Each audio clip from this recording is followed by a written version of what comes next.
Shalom, selamat bertemu Bapak Ibu Saudara yang terkasih di dalam kasih Tuhan kita Yesus Kristus. Baru-baru ini viral di medsos tentang persepuluhan. Dan banyak yang bertanya bagaimana pandangan GBS terhadap hal tersebut. Sebelum kita masuk dalam pembahasan itu, maka kita akan lihat terlebih dahulu bahwa persepuluhan ada pada 3 bagian atau 3 masa. Yang pertama adalah masa sebelum Taurat, yang kedua masa Taurat, dan yang ketiga adalah masa gereja.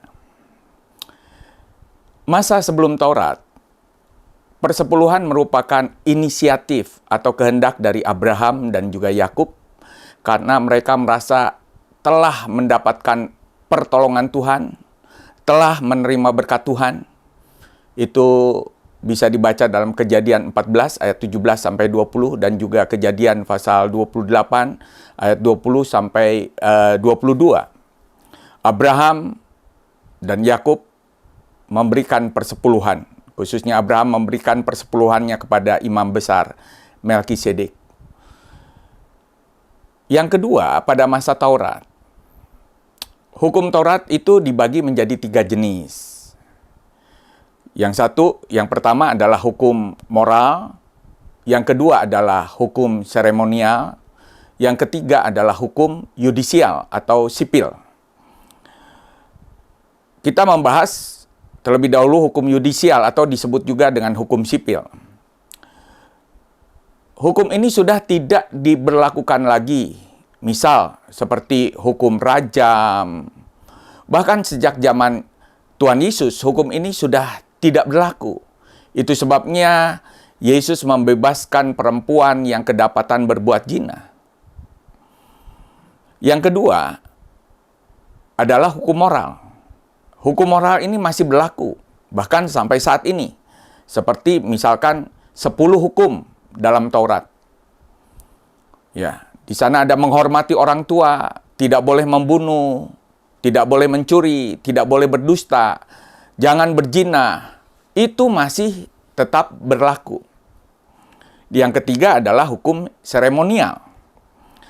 Hukum seremonial seperti hukum persembahan kurban, hukum sunat, dan persepuluhan menjadi suatu hukum atau aturan yang dilakukan oleh segenap orang Israel sebagai salah satu bagian dari hukum seremonial tersebut. Di mana hukum ini menetapkan bahwa jika orang Israel sudah menghasilkan tuaian ataupun ternaknya melahirkan, maka wajib memberikan persepuluhan sebagai ungkapan syukur kepada Tuhan. Itu bisa kita baca dalam Ulangan pasal 14 ayat 22 sampai 29. Dan mereka memberikan persepuluhan itu kepada suku Lewi yang melayani di Bait Allah. Bilangan 18 ayat 21. Dan memang setelah hancurnya Bait Allah pada tahun 70 Masehi, di mana tidak ada lagi pelayanan orang Lewi, maka memang hukum persepuluhan sebagai hukum seremonial tidak lagi sepenuhnya dilaksanakan oleh orang Israel. Dan yang ketiga, masa gereja. Pertanyaannya, apakah di masa gereja persepuluhan tidak berlaku? Dalam masa gereja atau anugerah ini sebenarnya firman Tuhan menyatakan bahwa seluruh hidup dan harta yang ada pada kita sebagai orang percaya adalah milik Tuhan. Seharusnya kita mempersembahkan semuanya untuk Tuhan. Namun, pertanyaannya, bagaimana kita memberikan sepenuh hidup kita, sepenuh harta kita, jika standar yang terkecil dari pemberian kita itu, yaitu persepuluhan, tidak berani kita berikan.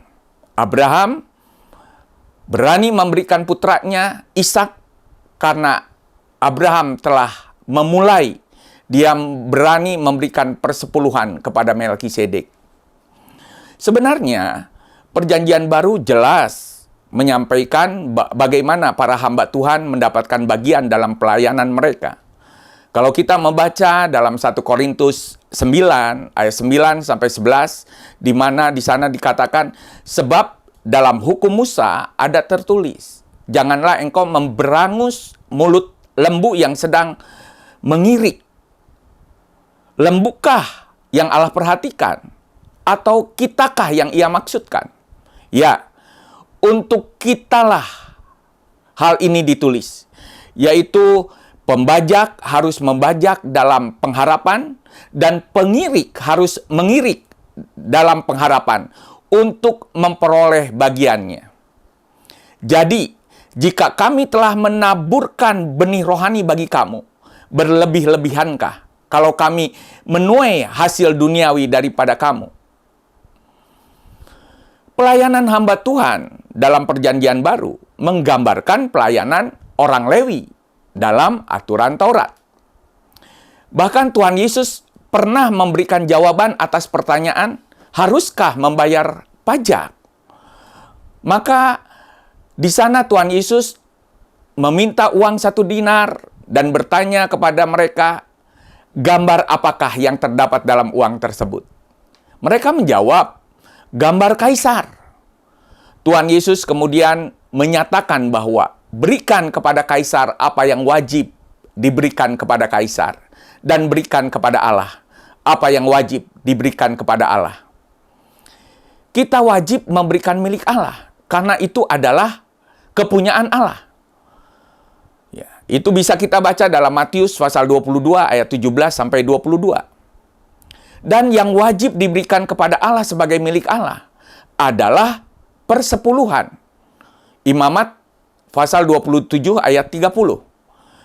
Kita harus mengikuti apa yang dikatakan dan diajarkan oleh Tuhan Yesus sebagai kepala gereja. Dan bukan kita mendengar rabi Yahudi.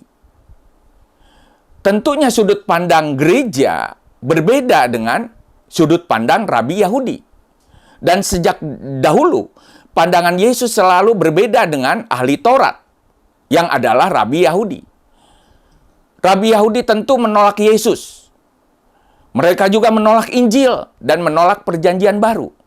Maka jika ada yang mengatakan bahwa dia bertanya tentang persepuluhan kepada rabi Yahudi, maka harusnya ia bertanya pula tentang siapa Mesias menurut rabi Yahudi tersebut. Jika dia mengikuti ajaran dengan menolak persepuluhan sesuai dengan sudut pandang rabi Yahudi, maka seharusnya dia juga mengikuti Mesias sesuai dengan kepercayaan dan sudut pandang rabi Yahudi yang jelas menolak Yesus sebagai Mesias. Namun saya mengajak untuk kita tetap mengikuti perintah Tuhan Yesus sebagai firman yang hidup. Kalau kita baca dalam Matius 23 ayat 23, celakalah kamu, hei ahli-ahli Taurat dan orang-orang Farisi. Hei kamu orang-orang munafik, sebab persepuluhan dari selasi, adas manis, dan jintan kamu bayar. Tetapi yang terpenting dalam hukum Taurat kamu abaikan, yaitu keadilan dan belas kasihan dan kesetiaan. Yang satu harus dilakukan dan yang lain jangan diabaikan. Di sini ada dua hal penting dalam Matius 23 ayat 23 di atas. Yang pertama, celaan atau teguran Tuhan Yesus itu jelas bukan terhadap praktek pemberian persepuluhan itu, tetapi pada motivasi pemberian persepuluhan. Yang kedua, berisi pengajaran Tuhan Yesus bahwa persepuluhan jangan diabaikan atau jangan dilalaikan dalam terjemahan bahasa Indonesia sehari-hari, atau dibatalkan atau dilepaskan, undone dalam King James Version. Perhatikan frasa yang satu, yakni keadilan, belas kasihan, dan kesetiaan harus dilakukan. Dan yang lain yakni persepuluhan jangan diabaikan. Jadi jelas bahwa praktek pemberian persepuluhan masih ada dan berlaku pada zaman Tuhan Yesus. Bahkan diingatkannya untuk jangan diabaikan atau dilalaikan. Sebab Memberi persepuluhan yang adalah milik Tuhan merupakan ungkapan terima kasih karena Tuhan sudah menolong dan memberkati hidup kita, dan bukannya untuk meminta berkat Tuhan. Terima kasih, Bapak, Ibu, Saudara sekalian. Salam dari kami, Gereja Betel Injil Sepenuh. Tuhan Yesus memberkati.